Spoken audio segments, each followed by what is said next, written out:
Assalamualaikum warahmatullahi wabarakatuh.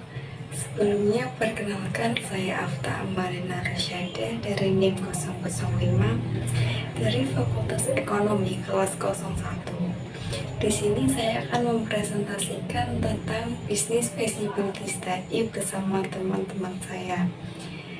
Sebelumnya saya perkenalkan terlebih dahulu. Yang pertama ada Dewi Nursinta NIM 041 dan ada Anissa NIM 022. Yang pertama ada definition of business feasibility study. A business feasibility study is a study that aims to measure the feasibility of a business project. This study focuses on identifying potential problems. The hope is that the business that will be carried out later can last a long time and be free from potential losses.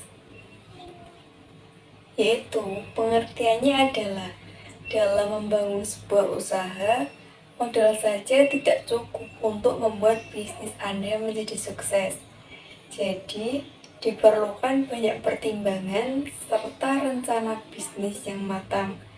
Hal inilah penting untuk melakukan studi kelayakan bisnis, yaitu untuk menguji apakah bisnis Anda sudah layak dijalankan atau belum. Meskipun penting, nyatanya masih banyak pelaku usaha yang mengabaikan hal ini.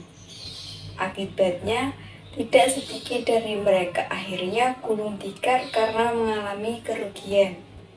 Maka dari itu, jika Anda ingin membuka usaha, pahami dulu apa yang dimaksud dengan studi kelayakan bisnis.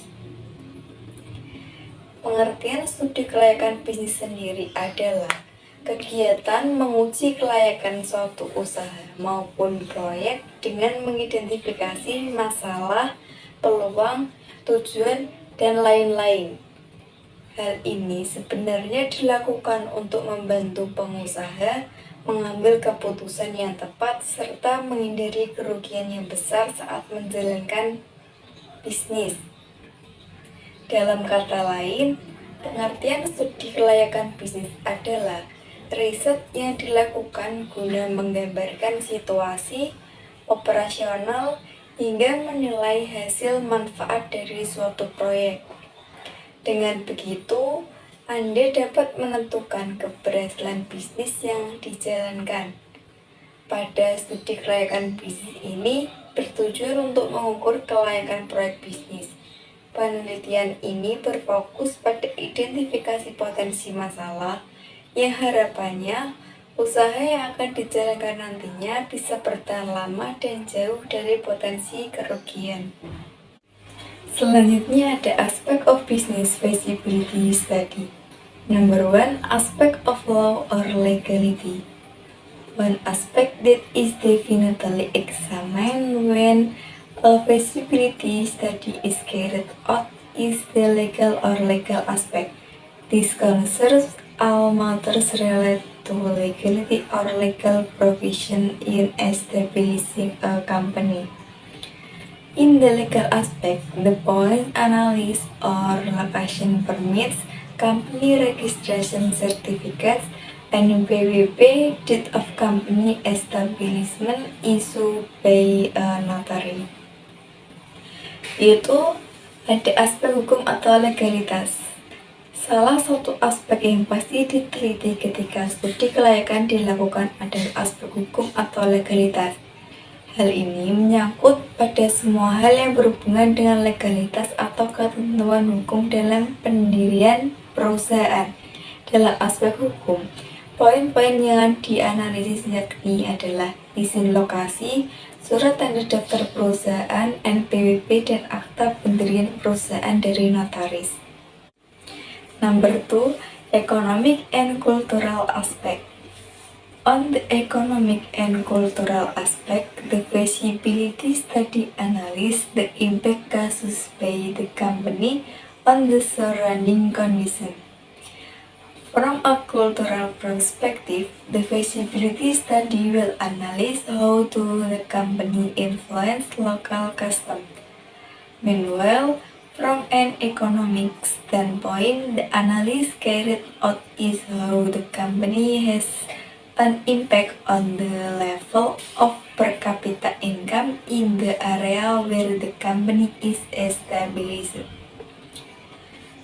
Nomor 2, pengertiannya adalah aspek ekonomi dan budaya.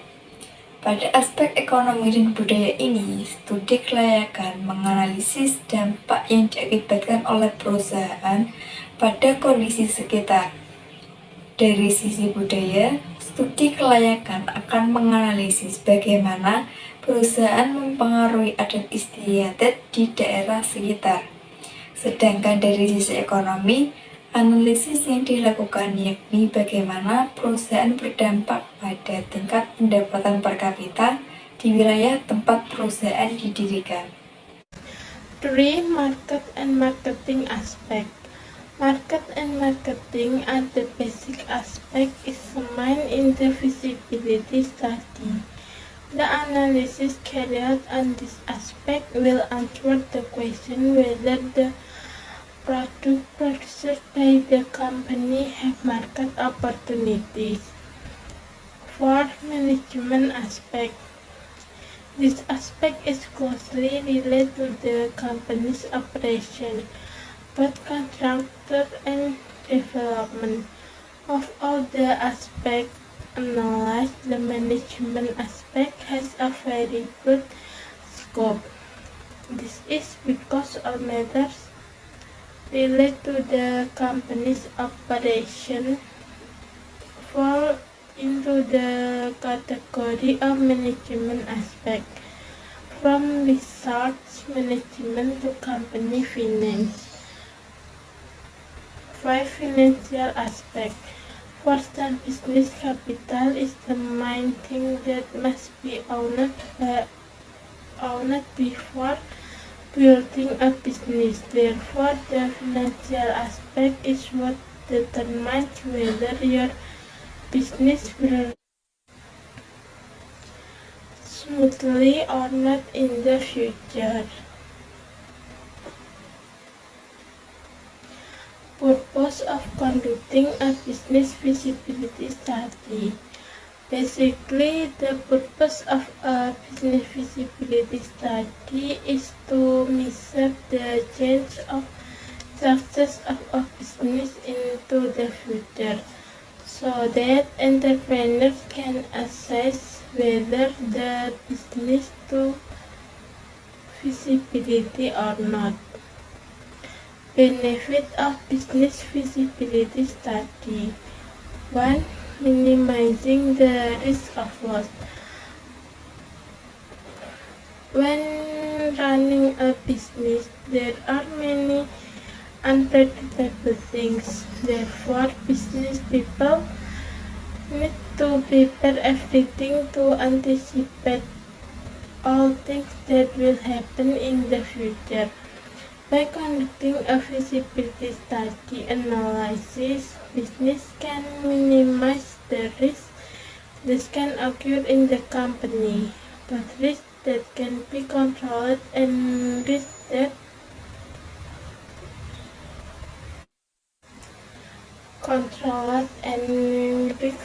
cannot be controlled. As a result, if the company loses, the losses received are not large. 3. Aspek pasar dan pemasaran. Pasar dan pemasaran merupakan aspek dasar yang diteliti dalam studi kelayakan bisnis.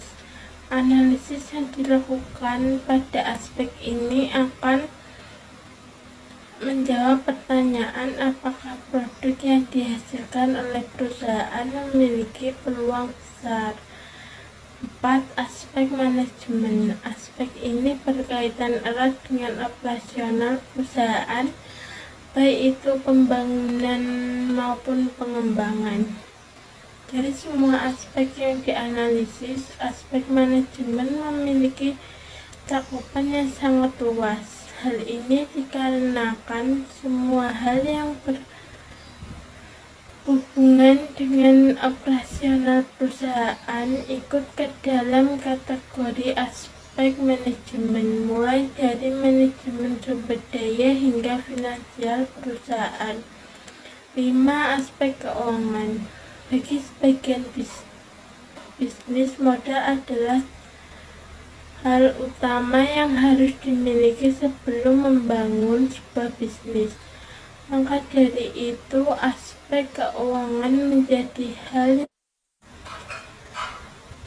menentukan bisnis Anda berjalan lancar atau tidak ke depannya. Tujuan melakukan studi kelayakan bisnis. Pada dasarnya, tujuan studi kelayakan bisnis adalah untuk mengukur peluang keberhasilan suatu usaha di masa yang akan mendatang, sehingga pengusaha dapat menilai apakah bisnis tersebut layak dijalankan atau tidak. Tujuan studi kelayakan bisnis adalah untuk menilai peluang proyek bisnis, apakah proyek tersebut layak dilanjutkan atau tidak. Jika memang proyek layak diteruskan, maka bisa ditentukan upaya yang perlu dilakukan untuk melindungi Anda dari risiko rugi. Studi kelayakan bisnis yang dilakukan secara mendalam bahkan dapat membantu Anda menjalankan elemen penting usaha seperti pemasaran, sebab studi ini memberikan gambaran situasi bisnis yang akan Anda hadapi saat ini. Tujuan studi kelayakan bisnis adalah untuk menilai peluang proyek bisnis, apakah proyek tersebut layak dilanjutkan atau tidak. Jika memang proyek layak diteruskan, maka bisa ditentukan upaya yang perlu dilakukan untuk melindungi Anda dari risiko rugi. Studi kelayakan bisnis yang dilakukan secara mendalam bahkan dapat membantu Anda menjalankan elemen penting usaha seperti pemasaran, sebab studi ini memberikan gambaran situasi bisnis yang akan Anda hadapi saat ini. Tujuan studi kelayakan bisnis yang lain adalah untuk menghindari risiko, memudahkan perencanaan, pelaksanaan, pengendalian, serta pengawasan terhadap bisnis yang akan dibuka, serta memutuskan layak atau tidaknya sebuah bisnis dimulai. Studi kelayakan bisnis adalah sebuah studi yang dilakukan untuk mengetahui seberapa besar manfaat yang akan diperoleh jika kegiatan usaha tersebut dilakukan. Perencanaan merupakan awal dari segala hal yang berjalan. Tanpa adanya perencanaan, jarang sekali sebuah rencana bisa berjalan dengan baik tanpa memperhatikan aspek-aspek perencanaan usaha dengan baik. Ada beberapa tahapan yang harus dilakukan untuk melakukan perencanaan usaha, yaitu 1. Melakukan analisis terhadap usaha yang ingin dilakukan. 2. Memahami organisasi dan tata laksana perusahaan. 3. Melakukan studi kelayakan bisnis. Untuk menganalisa kelayakan usaha diperlukan perkiraan pendapatan dan biaya yang akan terjadi, penganggaran rencana, serta nilai-nilai perkiraan yang akan terjadi jika usaha diputuskan untuk dibuka. Ada beberapa perkiraan biaya yang akan muncul dari sebuah usaha yang akan dilakukan. Biaya-biaya tersebut meliputi 1. Perkiraan biaya investasi untuk kurun waktu usaha tertentu. 2. Perkiraan biaya produksi operasi produksi. 3. Perkiraan pendapatan selama periode usaha tersebut. 4. Perhitungan periode pengembalian investasi. Manfaat studi kelayakan bisnis. 1. Memperkecil risiko kerugian. Ketika menjalankan sebuah bisnis, ada banyak hal yang tidak bisa diprediksi. Oleh karena itu, pembisnis perlu mempersiapkan segala hal guna mengantisipasi semua hal yang terjadi di masa depan. Dengan melakukan analisis studi kelayakan, pembisnis dapat memperkecil risiko yang dapat terjadi pada perusahaan, baik itu risiko yang bisa dikendalikan maupun risiko yang tidak dapat dikendalikan. Akibatnya, apabila perusahaan merugi, kerugian yang diterima tidaklah besar. Seorang pembisnis pasti tahu bahwa setiap usaha yang dijalani penuh dengan risiko. Cara mengatasi risiko usaha setiap pembisnis juga berbeda-beda tergantung masalah yang dihadapinya. Sebenarnya, risiko usaha bisa diminimalisir apabila Anda bisa mengevaluasi seluruh faktor risiko dari usaha yang dijalani. Dari situ, Anda bisa membuat rencana untuk mengatasi risiko yang mungkin terjadi. Sebelum mengenal lebih lanjut mengenai cara mengatasi risiko usaha, ada baiknya untuk mengenal lebih dekat mengenai definisi risiko usaha hingga cara meminimalisirnya pada penjelasan berikut. Risiko usaha adalah kendala atau hambatan yang bisa terjadi kapan saja dalam membangun sebuah usaha. Hambatan ini bisa berpotensi merugikan usaha apabila tidak segera.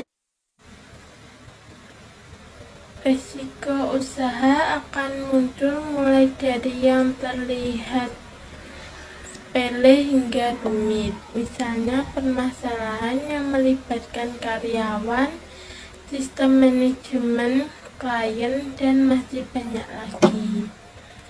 Jenis-jenis risiko usaha. Risiko usaha dibedakan menjadi beberapa jenis.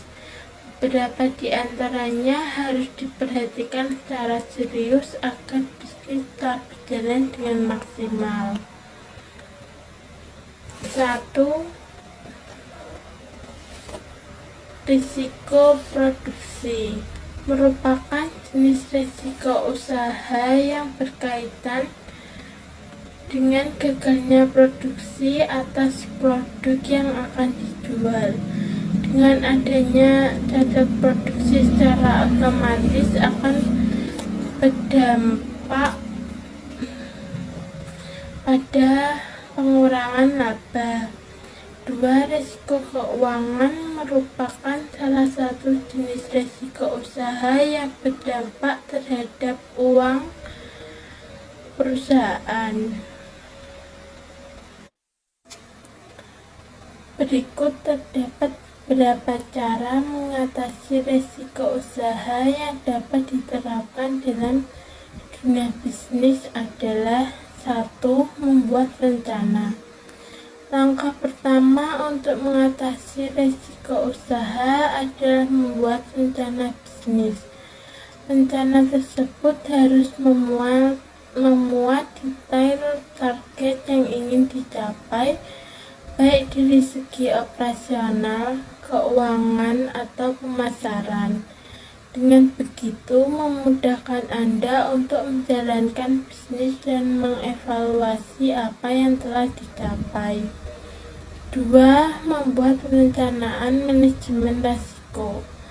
Pada umumnya, rencana bisnis akan lebih dijalankan dengan perencanaan manajemen risiko usaha yang matang.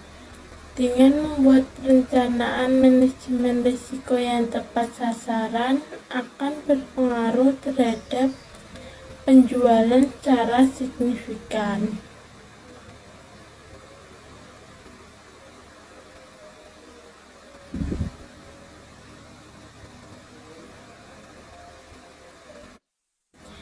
Tiga, training penanganan risiko usaha. Training terkait penanganan risiko usaha dan cara mengatasi risiko usaha bagi SDM dapat meminimalisir risiko usaha. SDM yang telah terlatih dan terbiasa menerapkan strategi menangani risiko usaha akan lebih siap dan cepat tanggap dalam mengatasi risiko usaha yang mungkin terjadi. 4. Memperbarui risiko manajemen. Memperbarui strategi manajemen risiko seiring berkembangnya waktu perlu dilakukan untuk meminimalisir risiko usaha. Hal ini untuk menyesuaikan dengan kondisi lapangan sehingga tidak menimbulkan kerugian lebih banyak. 5. Menjalankan rencana bisnis. Tahapan selanjutnya adalah menjalankan bisnis sesuai dengan rencana yang Anda buat. Walaupun pada prakteknya ada perbedaan antara realita dan rencana pada saat menjalankan bisnis, tapi dengan mengikuti segala rencana yang telah dibuat, maka Anda dapat mengevaluasi kembali rencana tersebut untuk mengetahui efektivitasnya.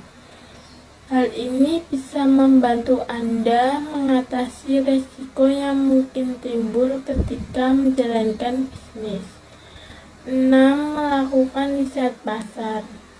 Melakukan riset pasar merupakan salah satu cara meminimalisir risiko usaha. Dengan melakukan riset pasar yang tepat, maka hasilnya dapat digunakan sebagai dasar dalam evaluasi, inovasi maupun peningkatan mutu produk. 7. Analisa kebutuhan pasar. Analisa kebutuhan pasar merupakan salah satu cara yang wajib dipahami dalam cara meminimalisir risiko usaha. Permintaan kebutuhan pasar yang semakin berkembang dapat dijadikan sebagai analisis dasar untuk berinovasi dalam memenuhi kebutuhan pasar yang cenderung berubah-ubah. 8. Menyesuaikan model usaha. Menyesuaikan model usaha merupakan salah satu cara yang dapat diterapkan dengan cara meminimalisir risiko usaha.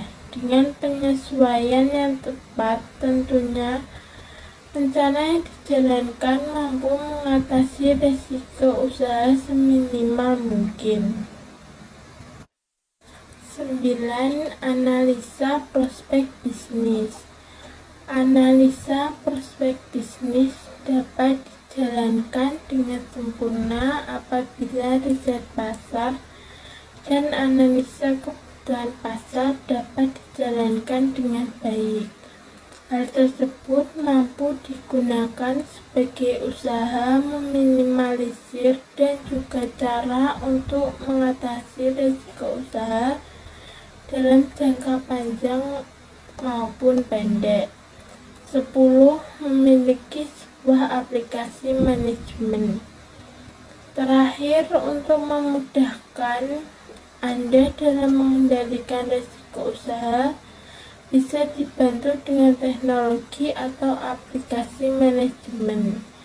Melalui aplikasi bisnis ini, Anda bisa melacak semua aktivitas bisnis, termasuk mengidentifikasi mungkin timbul.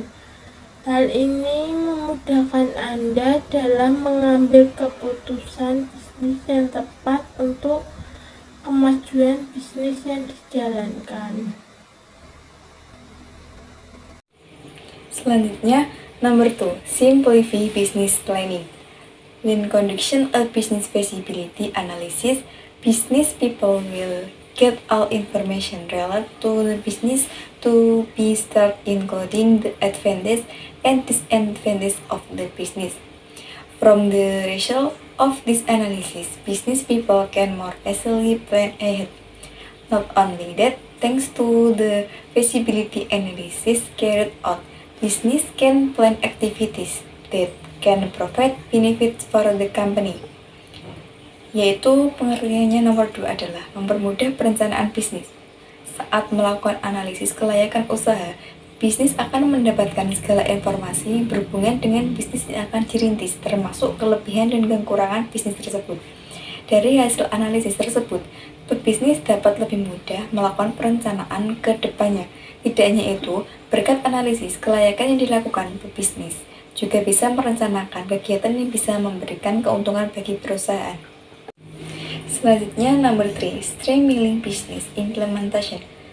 Through business feasibility analysis, previously planned program can be executed more easily and accurately. From the result of the analysis, business will be able to assess and evaluate which program and policies provide advantage and disadvantage for the company. As a result, business implementation becomes easier to realize and all program will also generate profits. Pengertian dari nomor 3 adalah melancarkan pelaksanaan bisnis. Melalui analisis kelayakan bisnis, program-program yang sebelumnya direncanakan dapat dieksekusi dengan lebih mudah dan akurat. Dari hasil analisis, nantinya pebisnis dapat menilai dan mengevaluasi mana saja program dan kebijakan yang memberikan keuntungan dan kerugian bagi perusahaan, yaitu dampaknya pelaksanaan bisnis bisa menjadi lebih mudah untuk direalisasikan dan semua program juga akan menghasilkan keuntungan. Selanjutnya, number 4, facilitate supervision. There are many aspects that are analysis when a feasibility study is carried out. Reports on the result of analysis of these various aspects can be used by business to carry out supervision. In addition to internal supervision, a company also receives external supervision. Through the result of the feasibility study analysis, it will be easier for the authorities to carry out supervision based on the analysis report. Pengertian dari nomor 4 adalah mempermudah melakukan pengawasan. Ada banyak aspek yang dianalisis ketika studi kelayakan dilakukan. Laporan-laporan hasil analisis dari berbagai aspek tersebut dapat digunakan oleh pebisnis untuk melakukan pengawasan. Selain pengawasan dari internal, sebuah perusahaan juga mendapat pengawasan dari eksternal. Melalui hasil analisis studi kelayakan, pihak berwenang akan lebih mudah melakukan pengawasan dengan berpedoman pada laporan analisis tersebut. Perkenalkan, nama saya Dewi Nursinta Usafitri, NIM 041. Next, 5S control. Number 1, in running a business, it is understood that business people might think or control problem and irregularity, so that the problem goes to get bigger. Business people must be able to control the problem quickly and precisely. Number 2, this can be relation if previously the businessman conducts a feasibility study. Information and reports on the result of the analysis can be used as basis for determining which aspect are the problem. Then business people can take steps to solve the problem appropriately. Next. Yang kelima, mempermudah pengendalian.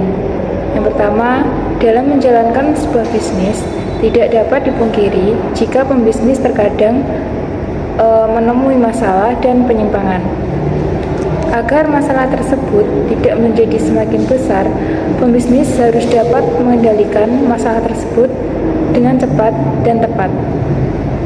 Yang kedua, hal tersebut dapat terwujud apabila sebelumnya pembisnis melakukan suatu studi kelayakan. Informasi dan laporan hasil dari analisis tersebut bisa digunakan sebagai dasar menentukan aspek di mana yang menjadi masalah. Kemudian pembisnis pun bisa mengambil langkah untuk menyelesaikan masalah tersebut secara tepat. Next. Consolation. Business feasibility study is one of the important things to do when setting up a company. By conducting this feasibility study, business people can avoid many bad possibility that hit the company. Not only that, feasibility study can also enrich a company can consist of maintaining its existence and success. So, business people should no longer hesitate to carry out a business feasibility study so that your business planning is more mature. Next. Kesimpulannya, studi kelayakan bisnis merupakan salah satu hal yang penting dilakukan ketika mendirikan suatu perusahaan. Dengan melakukan suatu studi kelayakan, pembisnis ini dapat terhindar dari banyak kemungkinan buruk atau masalah yang melanda perusahaan. Tidak hanya itu, studi kelayakan juga bisa meningkatkan peluang perusahaan untuk mempertahankan eksistensi dan kesuksesannya, atau juga dapat meningkatkan kualitas perusahaan tersebut. Jadi, pembisnis sebaiknya tidak ragu untuk melakukan studi kelayakan atau perencanaan yang telah dilakukan. Next. Case study.